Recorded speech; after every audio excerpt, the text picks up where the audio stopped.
got a phone call from a friend of mine, and I was very excited to get a chance to talk to him. I don't see him very often, and I say to him, I say, Zach, you know, when you call, and I think of you, I think of guitar, meditation. Yes, I have friends who do meditation, maybe not just good friends, but so I think of you, I think of, you know, good time, guitar playing and meditations. He goes, Mayor, when I think of you, I think of the Holocaust. And I wasn't sure what to make of that. And then I realized that a lot of the stories that I tell are Holocaust related, so I beg your forgiveness. The conditions within the Wehhagen concentration camp were horrific, especially during the dreadful winter of 1944 to 1945. The Jews living within this Nazi concentration camp were imported from the Radom ghetto in Poland in order to engage in slave labor for 12-hour shifts without any breaks. They built armaments, they dug tunnels for bomb shelters, and they performed many highly physical tasks for the Nazis, who sought shelter from the incessant and intense Allied bombing. The back-breaking labor and insufferable conditions made this camp notorious for having one of the highest mortality rates of all the Nazi concentration camps. However, despite all of these afflictions, or maybe perhaps because of all these afflictions, the Jews in this camp desperately wanted to observe Passover and specifically the mitzvah of matzah for their Seder. A camp resident, Moshe Pearl, in his Holocaust testimony asserted, the people in this camp were already used to their miserable condition. They saw death before their very eyes, but they were not willing to eat chametz on Pesach. They asked, where could they get flour, and how would they be able to make matzahs for the upcoming holiday? Pearl managed to find an innovative solution. Shortly before Pesach, one of the SS men in the camp entered his workshop where he was a painter painting signs. He asked Pearl to make dummy targets for target practice. Just then, an idea flashed through Pearl's mind. He suggested making these big targets with wooden frames and covering them with paper bags, which were available in abundance in the camp. Pearl claimed that he would need 5 kilograms of flour to create these dummy targets, although in reality the targets could be created with just 3 kilos. Without even raising an eyebrow, the Nazi official approved of his plan and gave him the appropriate referral. With those extra 2 kilos of flour, the Jews of Wehhagen concentration camp went to work, baking the matzah in secret, even though they knew that they would die if they were caught. They organized wooden beams, wheels, glass bottles, all to recreate the necessary precision of a kosher matzah factory.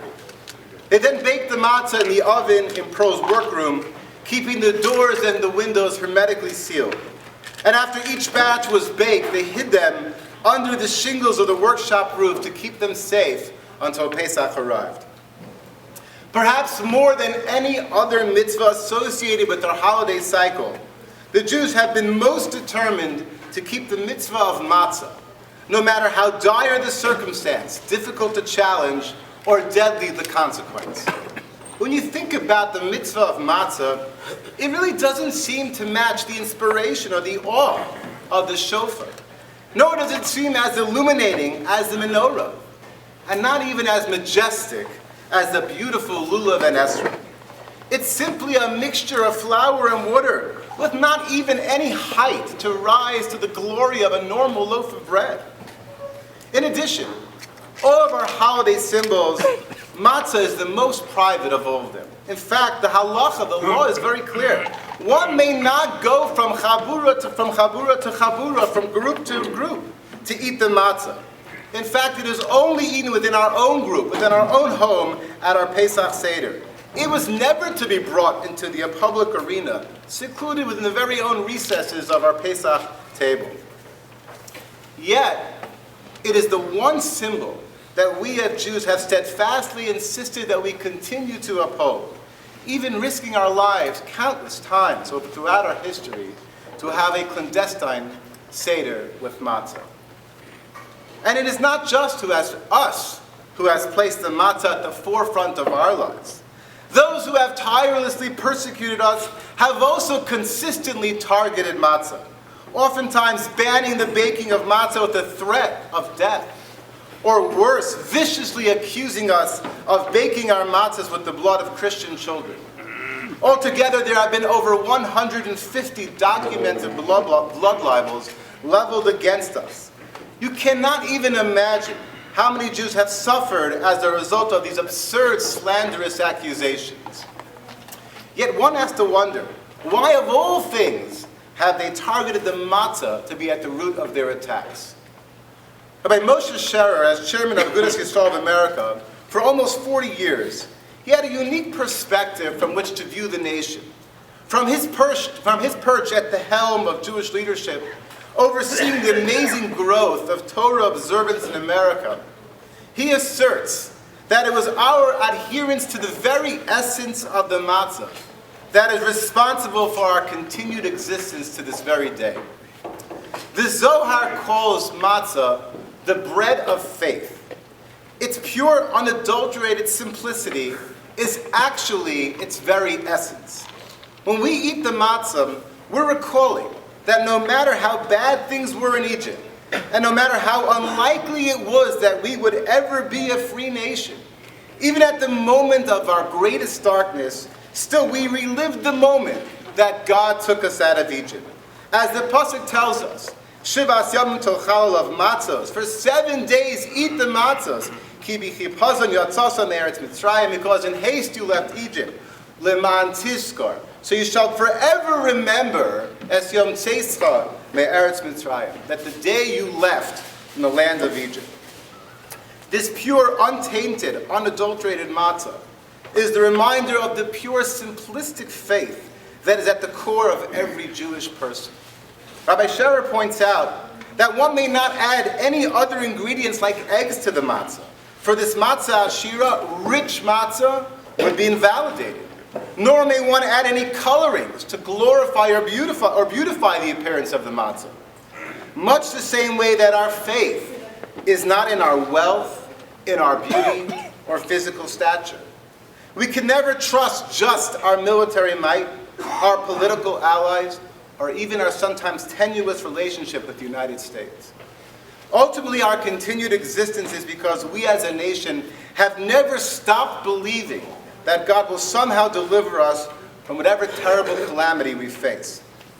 In the famous Mizmor LeDavid, which we sing Shabbat afternoon, Hashem roi lo echzar, God is my shepherd, we sing the following words, Ta'aroch lefonai, God, please set before me shulchan, a table, neged sorarai, in front of my enemies.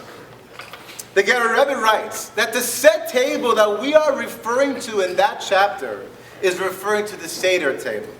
Because our greatest weapon to defend ourselves against our enemies in diaspora is actually the table with the matzah on it. Because it is this matzah that we remember our Exodus. It is over this matzah we remember that God did not desert us, and ultimately He heard our suffering and led us out of Egypt. It is for this reason that throughout our history, Jews have sacrificed and risked so much to ensure that there be matzah at the Seder. Our tormentors are not ignorant of this.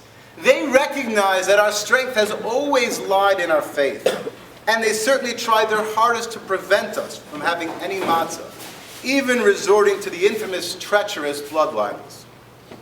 After the Jews in Van Hagen camp procured this secret stash of matzah, a fierce debate rose regarding the distribution. Who should get the matzah? Some argued that the rabbis, the community leaders, they should receive the matzah. Others argued that all adult males, they should receive the matzah. And after all the arguments were heard back and forth, ultimately it was decided that the children would get the matzah. For if the matzah passes along the message of faith, who are the bearers of that torch? Who must carry along that message for posterity? Certainly it is the children. They must understand the importance of this faith, for it is they who will need to ensure the continued existence of our people. Yeshua HaKosher B'Sameach.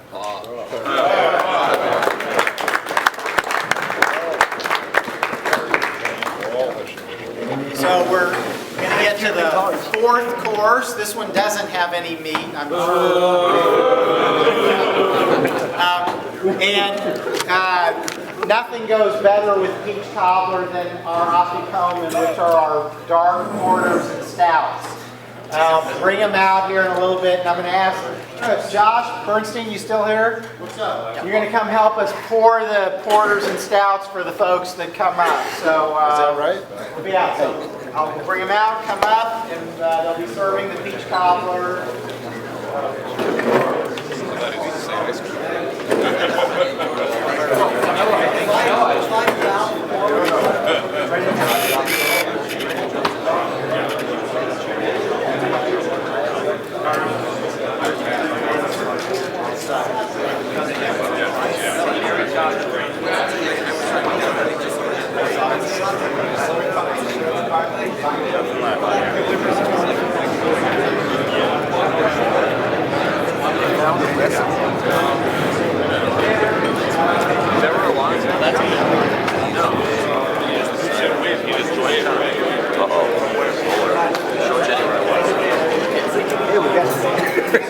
There's definitely a Oh,